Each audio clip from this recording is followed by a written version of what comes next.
আসসালামু আলাইকুম ভিউয়ার্স, আশা করছি সবাই ভালো আছেন। আমাদের আজকের ভিডিওর টপিক হচ্ছে প্রবাস থেকে অর্থাৎ বিদেশ বাংলাদেশের বাইরে যারা রয়েছেন প্রবাসী ভাই বোনেরা, তারা বাংলাদেশে যে রেমিটেন্স পাঠাচ্ছেন অর্থাৎ যে টাকা পাঠাচ্ছেন সেই মূল টাকার সাথে আপনারা কিন্তু একটা পার্সেন্টেজ অনুযায়ী বোনাস পাচ্ছিলেন। সেটা অনেকে জানতে চাচ্ছেন সেটা হচ্ছে 2.5% নাকি 5% নাকি 3%, বা এখনো সেটা চালু আছে কিনা বা বন্ধ আছে কিনা, এবং চালু থাকলে সেটা কত পার্সেন্ট, সেই বিষয়টা নিয়ে বিস্তারিত আপনাদের সাথে আজকে এই বিষয়টা আলোচনা করবো বা আপনাদের সাথে শেয়ার করবো, এখান থেকে আপনারা এই বিষয়টি নিশ্চিত হতে পারবেন। তো মূল আলোচনা যাওয়ার আগে আপনি যদি আমার চ্যানেলে নতুন হয়ে থাকেন তাহলে অনুরোধ করবো চ্যানেলটি এখনই সাবস্ক্রাইব করে নেবেন, আর যদি অলরেডি সাবস্ক্রাইব করে থাকেন তাহলে অনেক অনেক থ্যাঙ্কস। তো চলুন মূল আলোচনা যাওয়া যাক।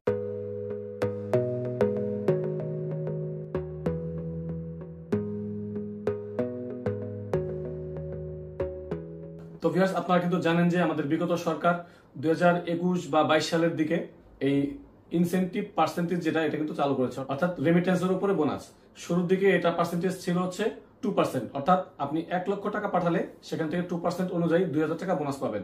তবে এটা অবশ্যই আপনাকে লিগ্যাল ওয়েতে আসতে হবে বা ব্যাংকের মাধ্যমে আসতে হবে।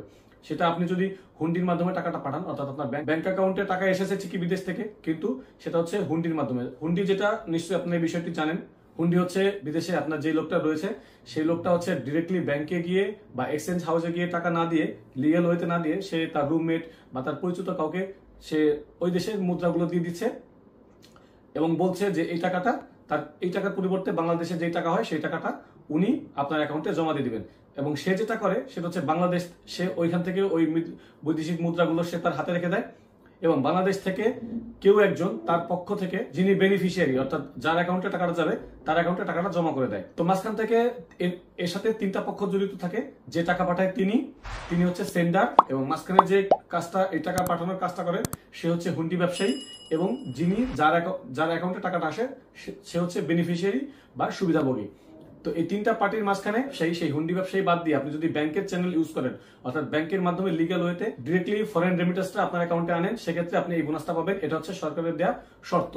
এটা সরকারের দেওয়া শর্তের মূল উদ্দেশ্য ছিল আপনার হুন্ডি বন্ধ করা এবং আপনার টাকাটা যেন লিগ্যাল ওয়েতে আসে এবং ডলারটা যেন ডিরেক্টলি সরকার পায়, হুন্ডি ব্যবসায়ী না পেয়ে সরকারের হাতে আসে, যাতে করে এই ডলারটা দিয়ে সরকার এই দেশের উন্নয়নের কাজে বিভিন্ন কাজে ব্যবহার করতে পারে। এই জন্য হচ্ছে সরকার এই বোনাসটা দিচ্ছিল যেন হুন্ডির কাজটা বন্ধ হয়। শুরুতে এই বোনাসের পরিমাণটা ছিল 2%, পরবর্তীতে এটাকে বাড়িয়ে 2.5% করা হয়েছে।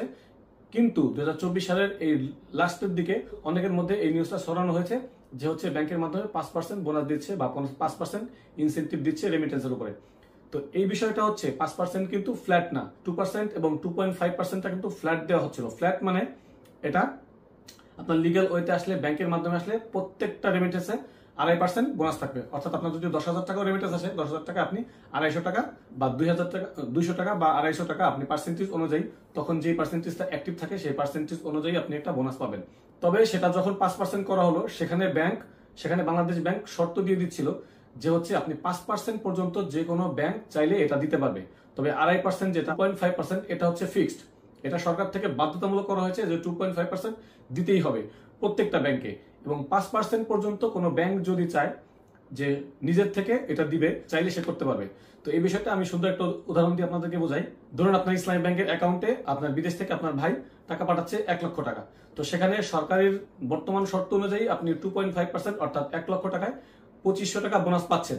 তবে সেখানে সরকার যেহেতু ব্যাংকে অ্যালাউ করছে 5% পর্যন্ত, অর্থাৎ ব্যাংক যদি চায়, এখানে ব্যাংক চাইলে তারা বলতে পারে যে তারা ঘোষণা করতে পারে যে আমরা 5% বোনাস দিব। এটার মাধ্যমে ব্যাংকের যেটা লাভ হবে সেটা হচ্ছে ওই ব্যাংকের মাধ্যমে বেশি বেশি রেমিটেন্স আসবে, এবং যেই ব্যাংকগুলো কম বোনাস দিচ্ছে তাদের হাতে রেমিটেন্স কম যাবে এবং তাদের ডলার রিজার্ভটা কম হবে, এবং যেই ব্যাংকের হাতে বেশি বেশি রেমিটেন্স আসবে তাদের হাতে বেশি বেশি ডলার থাকবে, আর ডলার বেশি থাকা মানে সেই ব্যাংক তত বেশি স্ট্রং হবে। তো 5% পর্যন্ত ব্যাংক দিতে পারবে, এটা হচ্ছে সরকার থেকে অ্যালাউ করেছিল, কারণ 5%-এর উপরে চাইলে কোনো ব্যাংক দিতে পারবে না। তো কোনো ব্যাংক 4% দিচ্ছিল, কোনো ব্যাংক 5% দিচ্ছিল। যেমন হচ্ছে ইসলামী ব্যাংক বেশ কিছুদিন 5% দেওয়ার পরে এটা কিন্তু বন্ধ করেছে সরকার। এটা ইসলামী ব্যাংকে বাধ্যতামূলকভাবে বন্ধ করানো হয়েছে। তো এটাই হচ্ছে মূল বিষয় যে 5% কিন্তু বাধ্যতামূলক না, বা 5% কিন্তু সব ব্যাংকগুলোই দিচ্ছিল না। 5% হচ্ছে সরকার থেকে অ্যালাউ করা হয়েছে যে কোনো ব্যাংক চাইলে 5% পর্যন্ত দিতে পারবে। তবে এটাও লাস্ট কয়েক মাস আগে এই ডিসিশন চেঞ্জ করা হয়েছে বাংলাদেশ ব্যাংকের পক্ষ থেকে যে 5% কোনো ব্যাংক চাইলেও দিতে পারবে না। এটা নিয়ে অনেক ঝামেলা হচ্ছে। কোনো ব্যাংক 3%, কোনো ব্যাংক 4%, কোনো ব্যাংক 5% দিচ্ছে। এটা নিয়ে ব্যাংকের হিসাব নিকাশের মধ্যে এবং রেমিটেন্সের যারা গ্রাহক তাদের মধ্যে এটা একটা কনফিউশন তৈরি হয়েছে। তো এই কনফিউশন দূর করার জন্য তো এটা হচ্ছে সরকার এখন 2.5% ফ্ল্যাট রেট করা হয়েছে, অর্থাৎ যেখানে হচ্ছে আপনার লাখে 2500 টাকা এই রেটে আপনি যত টাকায় পাঠান সেখানে 2.5% হারে আপনি বোনাস পাবেন। অর্থাৎ যে কোনো ব্যাংকে আপনার রেমিটেন্স আসুক, লিগ্যাল ওয়েতে আসলে আপনি লাখে 2500 টাকা অর্থাৎ 2.5% বোনাস পাবেন। তো এটাই হচ্ছে বিস্তারিত আলোচনা। যদি এই বিষয়ে আপনার কোনো কনফিউশন থাকে বা কোনো কিছু জানার ইচ্ছা থাকে, এটা আমাদের কমেন্ট করে জানাবেন, আমরা আপনাকে রিপ্লাই করে সলিউশন করার চেষ্টা করব। আশা করছি ভিডিওটি ভালো লেগেছে। ভিডিওটি ভালো লাগলে এবং আপনি ভিডিওটি থেকে এতটুকু উপকৃত হলে অবশ্যই ভিডিওটিতে একটি লাইক দিবেন, ফ্রেন্ডদের সাথে শেয়ার করতে পারেন আর কমেন্ট করে আপনার যে কোনো বিষয়ে মতামত জানাতে পারেন। তো আজকের আলোচনা পর্যন্তই, দেখা হচ্ছে নেক্সট ভিডিওতে। টিল দেন টেক ইয়োরসেলফ, আল্লাহ হাফেজ।